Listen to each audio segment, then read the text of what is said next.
Hello, welcome to mission success GK lecture part 3। इसमें हम कुछ जियोग्राफी का क्वेश्चन कवर करेंगे। चलिए पहले क्वेश्चन से हम शुरुआत करते हैं। पहला क्वेश्चन आपका है, म्यांमार इनमें से कौन सा राज्य के साथ बॉर्डर शेयर नहीं करता है। देखिए, म्यांमार हमारा कुल 4 स्टेट के साथ बॉर्डर शेयर करते हैं। वो हैं अरुणाचल प्रदेश, नागालैंड, मणिपुर, इसके साथ साथ मिजोरम के साथ भी बॉर्डर शेयर करता है म्यांमार। ठीक है, इसलिए आपका आंसर हो जाएगा, नहीं पूछा है तो आपका आंसर क्या आ जाएगा, आसाम। ठीक है, ये आप डायग्राम में भी देख सकते हैं। इधर देखिए, इधर जो है म्यांमार है, इसके साथ मिजोरम है, मणिपुर है, नागालैंड है, इधर ऊपर जो अरुणाचल प्रदेश बॉर्डर शेयर कर रहा है, आप देख सकते हैं। ठीक है, तो कुल कितना राज्य हो गए, 4 स्टेट म्यांमार के साथ बॉर्डर शेयर करते हैं। ठीक है, ये आपका आसाम में है। कुछ नेशनल पार्क आपको याद रखना है, जैसे हो गया आपका Nameri national park, Nameri national park. एक हो गया आपका ओरांग नेशनल पार्क। सबसे important Kaziranga national park, Kaziranga national park जो है ये आपका इम्पोर्टेंट है। मानस नेशनल पार्क भी इम्पोर्टेंट होता है, मानस नेशनल पार्क। और एक होता है दिब्रू साइकोवा, दिब्रू साइकोवा, SAIKOWA जो है दिब्रू साइकोवा नेशनल पार्क जो है आसाम में है। ये सब नेशनल पार्क आपको याद रखना है। इसके साथ साथ आसाम का एक इम्पोर्टेंट फोक डांस होता है जो एग्जाम में बहुत बार पूछा है, वो होता है आपका बिहू। ठीक है, आपका मणिपुर में आपका आ जाएगा एक इंडिया का एक ही मात्र जो है फ्लोटिंग नेशनल पार्क होता है, जो है फ्लोटिंग नेशनल पार्क, वो आपका हो जाएगा, इसको बोलते हैं केबुल लमझो। क्या बोलते हैं, मैं लिख देता हूँ इधर, केबुल लमझो। लमझो जो नेशनल पार्क है ये मणिपुर में है। इंडिया का ओनली फ्लोटिंग नेशनल पार्क होता है जो भासमान अवस्था में होता है। ठीक है, वो कौन सा झील पर होता है, वो होता है लोकटक झील पर। कौन सा झील पर, लोकटक झील पर आपका जो ओनली इंडिया का फ्लोटिंग नेशनल पार्क होता है केबुल लमझो, मणिपुर में अवस्थित है। ये आपको याद रखना है। ठीक है, देखिए आपका नागालैंड में एक फेस्टिवल होता है हॉर्नबिल फेस्टिवल। हॉर्नबिल फेस्टिवल जो होता है ये आपका नागालैंड में होता है, ये सबसे इम्पोर्टेंट है। अरुणाचल प्रदेश में एक इम्पोर्टेंट सा नेशनल पार्क है जिसको बोलते हैं नामदफा। नामदफा नेशनल पार्क जो है वो अरुणाचल प्रदेश में है। लेकिन आसाम में क्या था, नामेरी। नामेरी, इसमें कंफ्यूज नहीं होना। आसाम में नामेरी, अरुणाचल प्रदेश में नामदफा नेशनल पार्क होता है। ये सब आपको अच्छे से याद रखना है। चलिए नेक्स्ट क्वेश्चन पर आते हैं। नेक्स्ट क्वेश्चन आपका पूछा है, इनमें से कौन सा स्टेट 7 सिस्टर का मेंबर नहीं होता है। देखिए, हमारा जो उत्तरी पूर्व राज्य है इंडिया का, जो ये वाला हिस्सा है, ये वाला हिस्सा है, इसको हम नॉर्थ ईस्ट स्टेट को बोलते हैं। इनमें से एक होता है 7 सिस्टर, मतलब 7 राज्यों को लेकर ये बना है, 7 सिस्टर बोलते हैं। ये कौन कौन सा है मैं बताऊंगा। इधर देखिए, ये आपका 7 सिस्टर हो जाएंगे, अरुणाचल प्रदेश हो जाएगा, मेघालय हो जाएगा, त्रिपुरा हो जाएगा, इसके साथ मणिपुर भी हो जाएगा, और आपका मिजोरम भी हो जाएगा, आसाम हो जाएगा, और आपका नागालैंड। ये 7 होते हैं 7 सिस्टर के अंदर, ये 7 स्टेट आते हैं। आपका सिक्किम आपका इधर नहीं आंसर हो जाएगा, नहीं होते हैं पूछा है, सिक्किम आपका 7 सिस्टर में नहीं आता है, ये आपको याद रखना है। ठीक है, देखिए नेक्स्ट क्वेश्चन चलते हैं। इसके बाद ये देख सकते हैं आप डायग्राम में, ये जो आपका है 7 जो 7 सिस्टर जिसको बोला जाता है, ये आपका नॉर्थ ईस्ट का 7 सिस्टर का पार्ट होगा। ये देखिए, त्रिपुरा, मेघालय, आसाम, नागालैंड, मणिपुर, मिजोरम, अरुणाचल प्रदेश। ठीक है, नेक्स्ट क्वेश्चन चलते हैं। पूछा है सैडल पीक जो अंडमान निकोबार में होता है, वो अंडमान निकोबार में कौन सा भाग में है, ये आपको पूछा है। अच्छा सा बढ़िया सा सवाल है। देखिए, जो अंडमान निकोबार होता है उसमें जो हाईएस्ट पॉइंट होता है, मतलब हाईएस्ट पीक होता है, उसको हम सैडल पीक ही बोलता है। क्वेश्चन आपका ये भी आ सकता है, मतलब अंडमान निकोबार का सबसे हाईएस्ट पीक क्या होता है, उसका नाम है सैडल पीक, ये आपको याद रखना है। देखिए, अंडमान अगर निकोबार को मैं सेपरेट करूँगा, ये है अंडमान आपका हो जाएगा, ये आपका निकोबार हो जाएगा। ठीक है, अंडमान को हम 3 हिस्सों में डिवाइड किए हैं। एक होता है ऊपर वाला हिस्सा को हम नॉर्थ अंडमान बोलते हैं, ये जो बीच वाला हिस्सा को हम मिडिल अंडमान बोलते हैं, और निचले वाला हिस्सा को हम क्या बोलते हैं, साउथ अंडमान और लिटिल अंडमान भी बोलते हैं। ये आपको याद रखना है। अंडमान और निकोबार को मतलब चैनल जो है सेपरेट करते हैं, उसको बोलते हैं 10 डिग्री चैनल।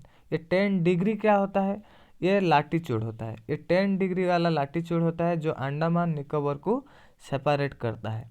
ठीक है, क्वेश्चन में पूछा है आपका जो क्या सैडल पीक होता है, सैडल पीक होता है वो कौन सा भाग में आता है अंडमान का, वो आपका आंसर हो जाएगा डी, नॉर्थ अंडमान, मतलब इस वाला पार्ट में आपका सैडल पीक आता है। ठीक है, और अगर अंडमान का कैपिटल में पूछूं, आप बोलेंगे पोर्ट ब्लेयर। अगर क्वेश्चन में आए पोर्ट ब्लेयर अंडमान का कौन सा हिस्सा में है, नॉर्थ अंडमान, मिडिल अंडमान या साउथ अंडमान में है, तो आपको बोलना है क्या, जो पोर्ट ब्लेयर होता है अंडमान निकोबार का कैपिटल, वो आपका साउथ अंडमान में आता है।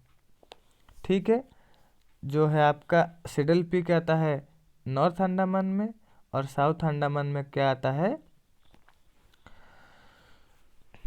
आपका पोर्ट ब्लेयर आता है। ठीक है, देखिए अंडमान हमारा इंडिया में दो जो है वोल्केनो होते हैं, वोल्केनो जो होते हैं दो होते हैं, एक एक्टिव वोल्केनो इंडिया में है और एक है एक्सटिंक्ट वोल्केनो है। एक्सटिंक्ट वोल्केनो है, एक एक्टिव वोल्केनो, उसका नाम क्या है, उसका नाम है बैरन आइलैंड। बैरन आइलैंड जो होता है वो आपका एक्टिव वोल्केनो होता है, इंडिया में है। इंडिया में कहाँ पर है, ये अंडमान निकोबार में ही है। और एक्सटिंक्ट वोल्केनो जो होता है उसको बोला जाता है नारकोन डैम। नारकोन डैम जो होता है आपका एक्सटिंक्ट वोल्केनो होता है, वो आपका कहाँ पर, वो भी आपका दोनों कहाँ पर है, अंडमान में ही है। ये आपको याद होना अच्छे से चाहिए। ठीक है, ये आप डायग्राम में भी देख सकते हैं, जो है अंडमान का हिस्सा, जो ये वाला हिस्सा को बोलते हैं हम नॉर्थ अंडमान, इस वाला हिस्सा को बोलते हैं मिडिल अंडमान, इस हिस्सा को बोलते हैं साउथ या लिटिल अंडमान बोलते हैं। इसके बाद आपका 10 डिग्री चैनल आता है, उसके बाद आपका निकोबार आता है। ठीक है, ये सब आपको याद रखना है। देखिए, अंडमान निकोबार में एक इंटरनेशनल एयरपोर्ट होते हैं, उसको बोलते हैं हम V D Savarkar international airport होता है। ठीक है, ये सब आपको याद रखना है।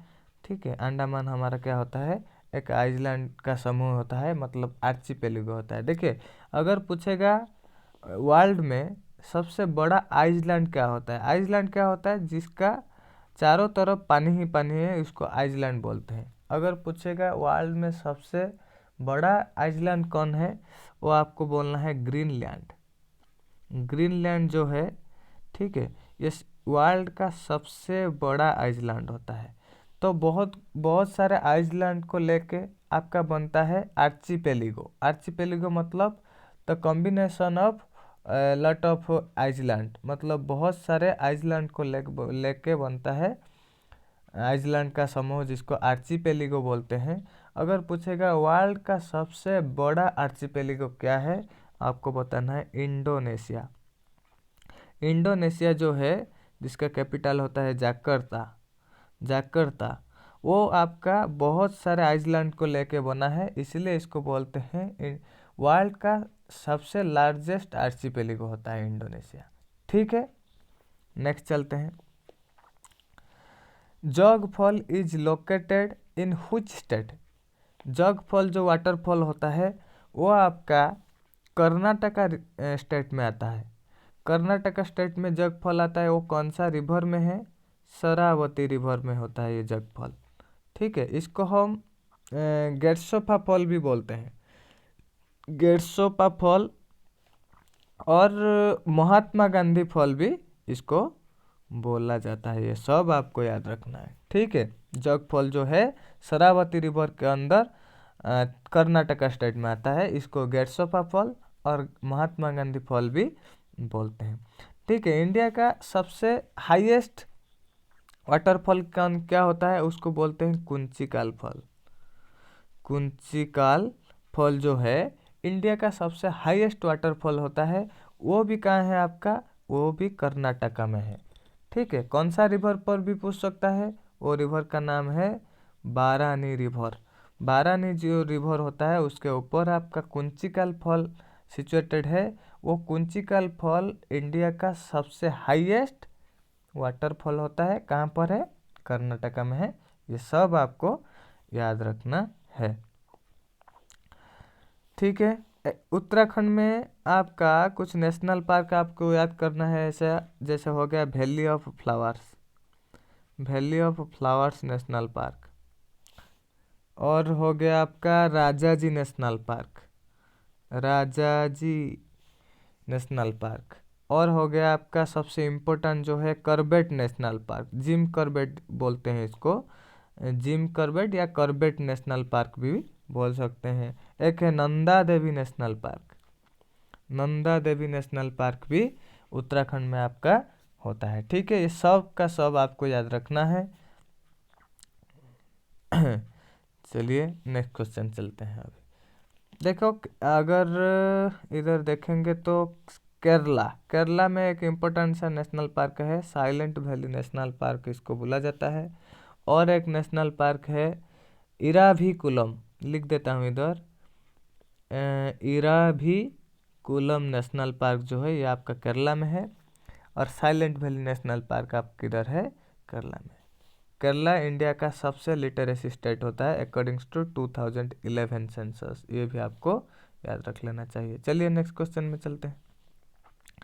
पूछा है the distance between two consecutive longitude at poles.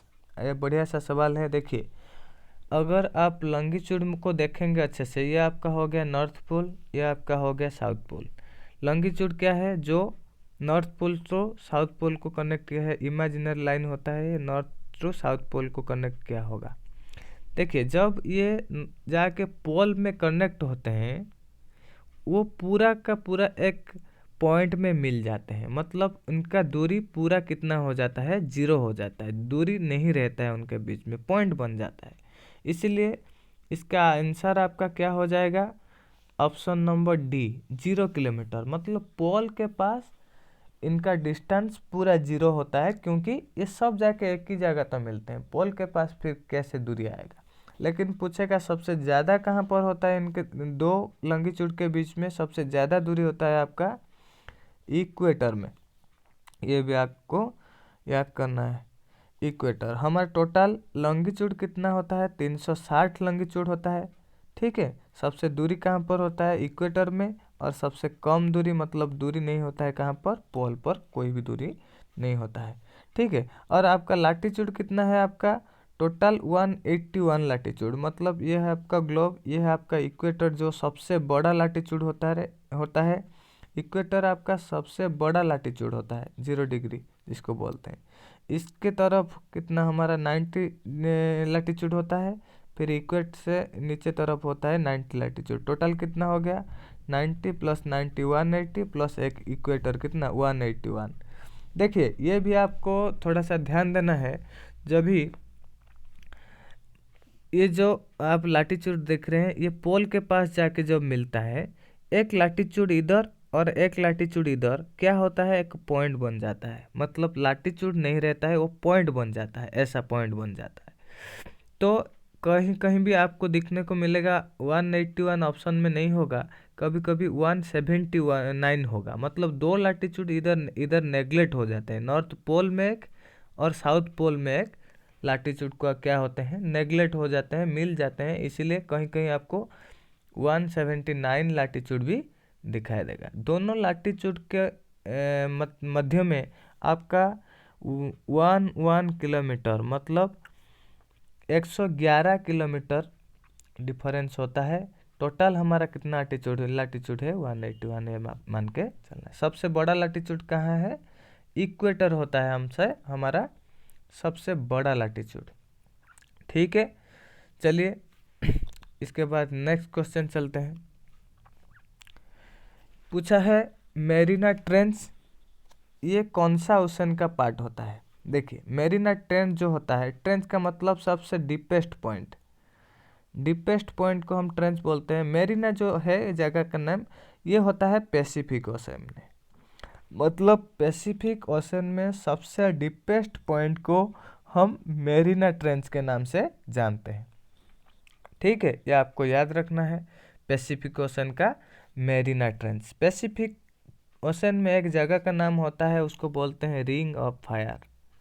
Ring of fire मतलब इधर जो हमारा वोल्केनो होते हैं, एक्टिव वोल्केनो जो बार बार फूटते हैं, मतलब ये एक्टिव वोल्केनो जो रिंग ऑफ फायर में ज़्यादा पाया जाता है, इसीलिए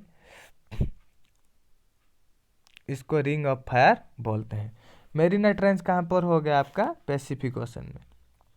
ऐसे पूछ सकता है आपका अटलांटिक ओशन में जो है वो डीपेस्ट पॉइंट क्या होता है, वो आपको याद रखना है, Puerto Rico trench.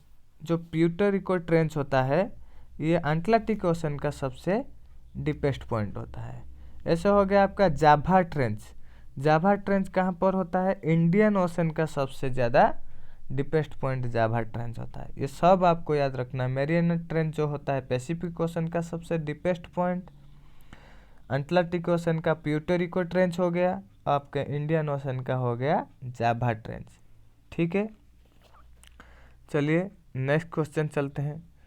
Next question आपका पूछा है इनमें से किसी पोर्ट को कौन सा पोर्ट एक फ्री ट्रेड जोन होता है, मतलब इनमें से कोई ट्रेड करने के लिए शुल्क नहीं लिया जाता है।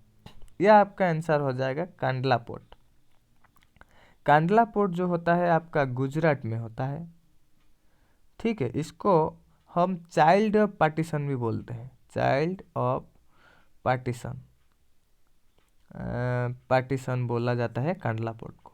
लेकिन अभी रिसेंटली जो करंट में क्या हुआ है, कांडला पोर्ट को उसका नाम चेंज करके दीनदयाल उपाध्याय पोर्ट रख दिए हैं।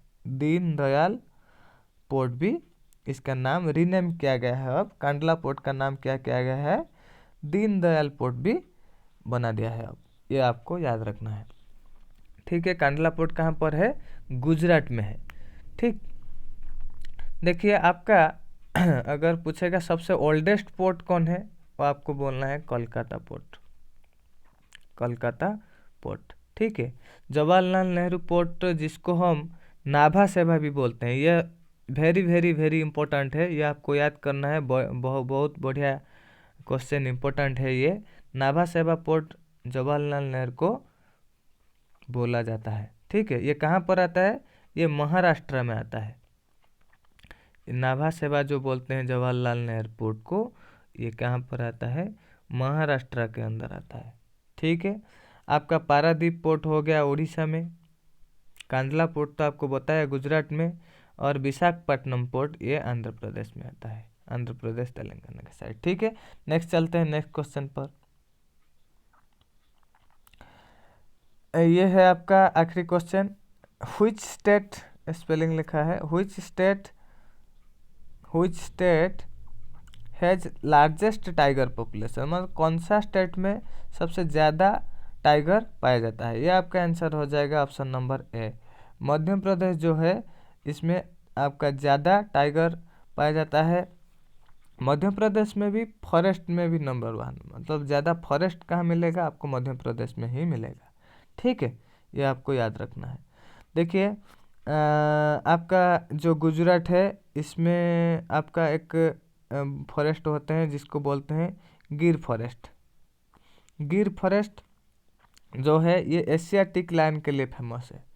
एशियाटिक लायन, ये वेरी वेरी इंपॉर्टेंट क्वेश्चन है, जो गिर फॉरेस्ट है कहाँ पर, गुजरात में है, वो किसके लिए फेमस है, एशियाटिक लायन के लिए फेमस है।